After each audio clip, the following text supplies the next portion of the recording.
Smart मीटरबाबत नागरिकांमध्ये संभ्रम, महावितरणाने खुलासा करावा अन्यथा जन आक्रोश. सामाजिक कार्यकर्ते सुशील भांदिगरे. जुना बुधवारपेठ परिसरात स्मार्ट वीज मीटर बसवण्याच्या कामामुळे नागरिकांमध्ये मोठ्या प्रमाणात संभ्रम आणि नाराजीचं वातावरण निर्माण झालं आहे. या संदर्भात अनेक नागरिकांनी सामाजिक कार्यकर्ते सुशील भांदिगरे यांच्याशी संपर्क साधून आपल्या तक्रारी मांडल्या आहेत. नागरिकांच्या म्हणण्यानुसार स्मार्ट मीटर बसवण्यासाठी येणारे कर्मचारी किंवा अधिकारी जेवढी वीज वापराल तेवढ्याच रकमेचे रिचार्ज करावे लागेल. रिचार्ज संपल्यास किंवा वीज बिल न भरल्यास वीज पुरवठा आपोआप खंडित होईल अशी माहिती देत आहेत. मात्र या नव्या प्रणालीबाबत महावितरणाकडून अधिकृत आणि सविस्तर जनजागृती करण्यात आलेली नसल्याने नागरिकांमध्ये भीती आणि संभ्रम निर्माण झालेला आहे. काही नागरिकांनी असा आरोप केला आहे की ते घरी नसताना त्यांच्या घरातील जुने मीटर काढून स्मार्ट मीटर बसवण्यात आले. तसेच पूर्वी दरमहा सुमारे 500 रुपयांचे येणारे वीज बिल स्मार्ट मीटर बसवल्यानंतर अचानक 1500 रुपयांपर्यंत आल्याची तक्रार अनेकांनी केली आहे. वाढीव बिलाबाबत विचारणा करण्यासाठी महावितरण कार्यालयात गेल्यानंतर समाधानकारक उत्तर मिळत नसल्याचा आरोप करण्यात आलेला आहे.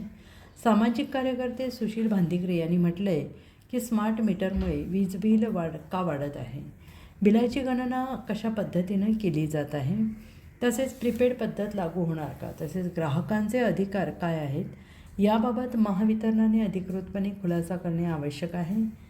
नागरिकांना विश्वासात घेऊन मार्गदर्शन करणे ही महावितरणाची जबाबदारी आहे. भांदिगरे यांनी पुढे इशारा दिला आहे की स्मार्ट मीटरबाबत सुरू असलेला संभ्रम तातडीनं दूर करण्यात आला नाही आणि वाढीव वीज बिलांच्या तक्रारीची पारदर्शक चौकशी करून योग्य तो खुलासा करण्यात आला नाही तर नागरिकांमध्ये तीव्र असंतोष निर्माण होऊन जन आक्रोश उसळण्याची शक्यता नाकारता येत नाही. त्यामुळे महावितरणाने तातडीने याची गंभीर दखल घ्यावी. दरम्यान जुना बुधवारपेठ परिसरातील नागरिकांनी स्मार्ट मीटर संदर्भात जनजागृती मोहीम राबवण्याची, वाढीव बिलांच्या तक्रारींची पडताळणी करण्याची, ग्राहकांच्या शंकांचे निरसन करण्यासाठी विशेष शिबिर आयोजित करण्याची मागणी केली आहे. मी सुशील सुधाकर भांदिगरे, सामाजिक कार्यकर्ता. आज या ठिकाणी आपल्या जुना बुधवारपेठेमध्ये आपले नवीन मीटर लाईटचे या संदर्भात मला नागरिकांचे फोन आले की स्मार्ट मीटर आता या बुधवारपेठेमध्ये बसवायला लागलेले आहेत. त्या संदर्भात आपली भूमिका काय किंवा काय करायचं. आज बघायला गेलं तर दिल्ली सरकारने अडानी कंपनीला ह्या मीटरचा ठेका दिलेला आहे आणि ठेका दिल्यानंतर त्या कंपनीनं जुने मीटर काढून सर्वत्र स्मार्ट मीटर बसवायला चालू केलेले आहे.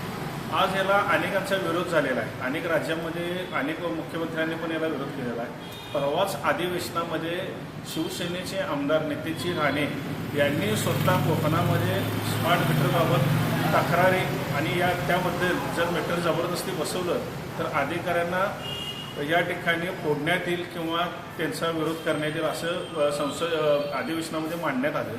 पण मला या ठिकाणी एवढंच सांगायचं आहे की आमच्या इथे आता जुना बुधवारपेठेमध्ये गणेश मोहिते म्हणून आमच्या मित्र आहेत. त्यांनी घरात नसताना त्यांचे स्मार्ट मीटर बदलण्यात आले आणि मीटर बदलल्यानंतर त्यांचं बिल अचानक 1500 रुपये आलं. जुन्या मीटरला बिल 500-600 रुपये येत होतं. परत तिने या बिलाबाबत MSEBीला जाऊन तक्रार नोंदवली. दुसऱ्या महिन्याचं बिल त्यामध्ये ॲड होऊन आलं आणि टोटल 2 महिन्याचं बिल त्यांना 4500 रुपये आलं आणि 4500 बिल आलं. त्यामुळं काय झालं की तिने ते बिल भरलं नाही. लगेच आपोआप लाईट कट करण्यात आली. लाईट ऑटोमॅटिक कट होते त्या स्मार्ट मीटरची.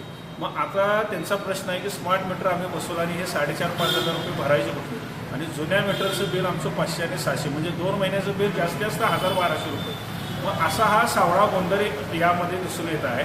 त्यामुळे ज्यांच्या लोकांच्या घरी MSEBीची किंवा हे अडानी कंपनीचे स्मार्ट मीटर बसवायला येणार आहे त्या कर्मचाऱ्यांना तुम्ही एवढंच ग्राहकांनी सांगायचं आहे की बाबा तू मीटर बसवणार आहेस बसव, पण माझं मंथली बिल 5-6 महिन्यातलं बाबा 500 असेल 1000 रुपये असेल हे कायमचं बिल येते.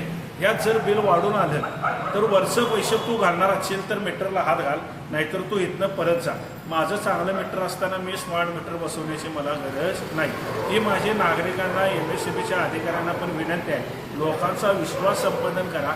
ज्या स्मार्ट मीटरमुळं ही बिलं वाढून येतात त्याचं पहिला सोल्युशन काढा आणि मग तुम्ही मीटरला हात घाला. जोपर्यंत हे सोल्युशन निघत नाही तोपर्यंत कुठल्याही नागरिकाला कंपल्सरी तुम्ही मीटर बदलण्याबाबत तुम्ही जबरदस्ती करू शकत नाही.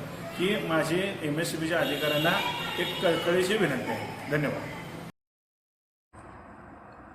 अर्धराज्य न्यूज चॅनलला लाईक करा, शेअर करा आणि सबस्क्राईब करा.